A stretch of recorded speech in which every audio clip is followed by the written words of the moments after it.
Hi friends, இன்னைக்கு நம்மளுடைய Friday hair pack தான் போட போகிறோம். எப்பயும் போல ஒரு சொம்பு தண்ணி ஊற்றிட்டு 2 ஸ்பூன் ஃப்ளாக்ஸீட் போட்டு நல்லா கொதிக்க விட்டோம் அப்படின்னா அது ஒரு ஜெல் ஃபார்முக்கு வரும். அப்போ நம்ம வந்து ஸ்டவ்வை ஆஃப் பண்ணிவிட்டு அதை ஃபில்டர் பண்ணி எடுத்துக்கலாம்.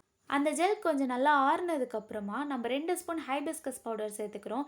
நான் வந்து பவுட்ரு பண்ணி எடுத்து வச்சுக்கிட்டேன், ஏன்னா எங்கள் வீட்டில் வந்து செடி இல்லை. உங்கள் வீட்டில் செடி இருந்துச்சு அப்படின்னா நீங்கள் நேச்சுரலாகவே எடுத்து அதை அந்த டைம்க்கு அரைச்சி நீங்கள் சேர்த்துக்கலாம். 2 ஸ்பூன் நல்லெண்ணெய் சேர்த்துக்கிட்டேன், ஏன்னா என்கிட்ட ஆமணக்கெண்ணெய் காலியாகிடுச்சு. இதுக்கப்புறம் தான் போய் வாங்கணும். வாங்க சோம்பேறிப்பட்டு அப்படியே விட்டுட்டேன்.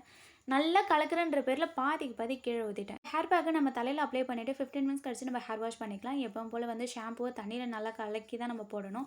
இன்றைக்கி ஈவினிங் டெய்லர் கடைக்கு போயிட்டு வரும்போது நான் என் அம்மாவுக்கு 3 பேரும் ரீச் ஆகி போயிருந்தோம். அங்கே வந்து ஒரு மசாலா டீ, ஒரு ஐஸ்கிரீம், ஃப்ரெஞ்ச் ஃப்ரைஸ் வாங்கியிருந்தோம்.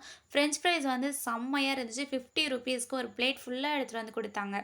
டேஸ்ட் உண்மையாகவே சூப்பராக இருந்துச்சு. அந்த மசாலா டீயே சூப்பராக இருந்துச்சு. நாங்கள் இவ்வளோவுமே வாங்கி 100 ருபீஸ்க்குள்ளே தான் வந்தது.